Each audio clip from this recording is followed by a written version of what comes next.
What did you think about ECT before, like, you studied it? What did you, like, did you know anything about it just, like, from the get-go? I took an abnormal psychology class in college, and that addressed it a little bit. I definitely had negative feelings towards it. I mean, at the time, I was struggling with depression, and I didn't see it as an option for me. And the history of it is very negative. What do you think about it now? It's much, much safer now. Before, they wouldn't put you under anesthesia. They wouldn't give you muscle relaxants, so you would have your seizure like legitimately, and people would get hurt. And now they have it where they do give you a muscle relaxant and they do put you under anesthesia, so you don't feel a thing. Why is this the next treatment you want to do? This treatment has such a high success rate that the antidepressants have been very unsuccessful as far as what they've done for me. I'll take a new pill and it'll work for a month, and then it'll just stop working. And I'm on 6 different medications right now for depression and anxiety, and I am still doing terribly. And there are other options, but I think this one works fast and it works well, so why not? Are you afraid of the ECT? I'm nervous. I mean, I'm having a seizure multiple times. It's a little scary. I know I'm not going to feel anything, but still, it's, the concept is, it's a little strange, to induce a seizure. The side effects are muscle aches and headaches, which they describe the muscle aches as like after you've had a hard workout. You kind of feel like after having the ECT done, you kind of feel like you did a really hard workout and you're sore. So I mean, that's fine. And having the headache, I can take some, and they said, I could take Advil or aspirin or whatever to get rid of the headache, and it's fine.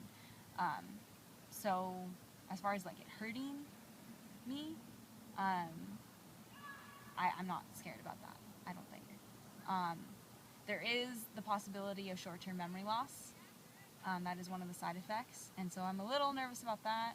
What if something important is said to me or something important happens and I forget it, and I'm a little worried about that. But besides that, I feel pretty confident that it's going to be fun.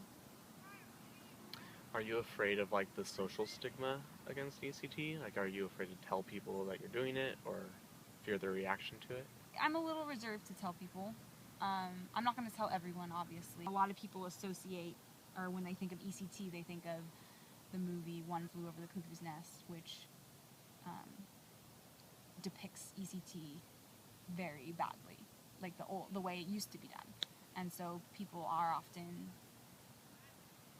are quick to think that's what it still is. The people I have told, I've been trying to like help educate them on what exactly it is. So, and everyone that I have, there's actually a really great video, I'll link it down below the video. There's a really great video by UCLA that shows basically what it is now, and everyone that I've shown it to has felt so much better about it after I show it to them. Have you found with your depression that people have a hard time understanding why you can't just be okay? Like, why you can't just snap out of it? The general population isn't as well educated on mental health as they should be. I feel like a lot of people are quick to judge. But there are a lot of people who have people in their lives who struggle with a mental illness, and they understand that it's not just something you can snap out of. Have you expected people to be so understanding? No. I mean, I think that comes with being depressed and having such low self-esteem. Every time I have to tell someone new, especially when it's like a manager at work, it's been so scary because you're so afraid that they're gonna think that you're just making excuses for being lazy, or trying to get out of working, or trying to get favors, and that type of thing. Like that's immediately where my mind goes to when I'm about to tell a manager. And if it's a friend, I'm afraid that they're going to be freaked out by by me and that I'm going to overwhelm them. What do you hope making this ECT diary is going to accomplish? Like, why are you doing it? Well, I mean, I'm doing it for myself mostly, just to really see my progression, to document this experience, because this is hopefully going to be a life-changing experience, and I want to remember this because I have a really bad memory. Another reason, though, is I would like to put this out there for people like me who are going to go through ECT or thinking about going through ECT, so that they can kind of see my experience, and maybe that'll help them decide what they want to do. And then just for people who are interested in the process and mental health, and I mean, hopefully some people will get some benefit out of this. How are you when you feel down? I mean, I stay in bed. I don't get out of bed. I hide under the covers. I shut myself out from the world. I don't answer my phone. I don't answer the door if someone rings the doorbell or knocks on the door. When people come into the room, I'm not very quick to respond. I'm just consumed by just negative thoughts, like just these like voices in my head, like just saying what a horrible, terrible person I am, how I don't deserve to live.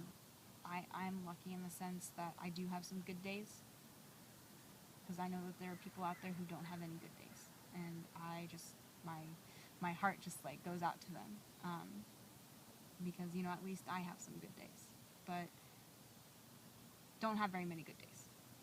Today's a rarity. What are some examples of like what's happened when you've been down? How you tried to help yourself when you couldn't help yourself?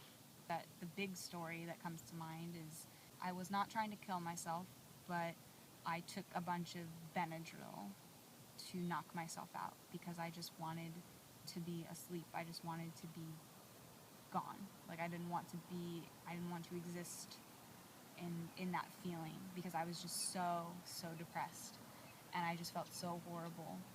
And so I took a bunch of Benadryl to knock myself out and climbed in my closet, and I shut myself out and I fell asleep, and I don't know how long I was in there, a long time.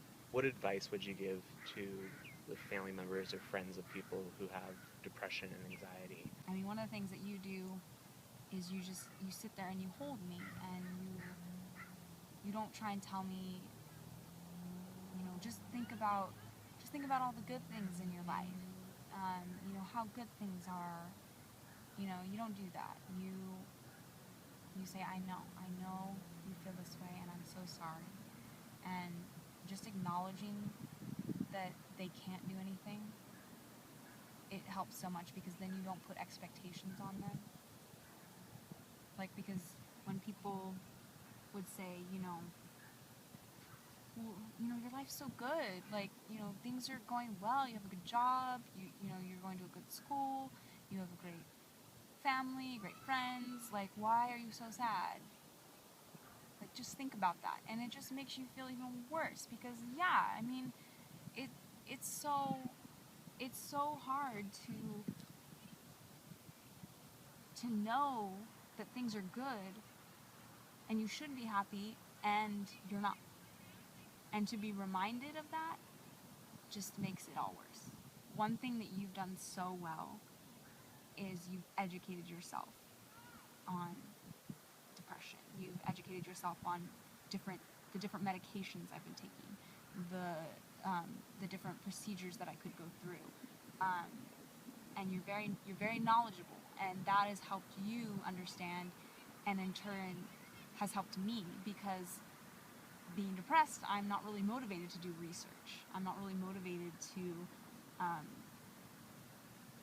look into those things, because I'm depressed. I don't feel like doing that. And the fact that you know these things has helped you understand, and in turn has helped educate me.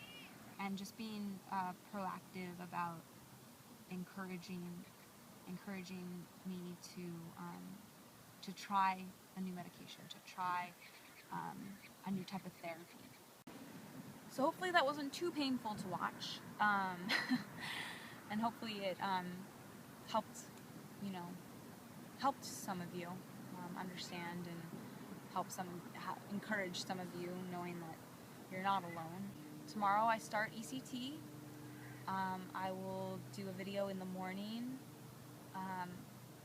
letting you know how I'm feeling, and I'll do a video after letting you know how the first day went. So I will see you tomorrow.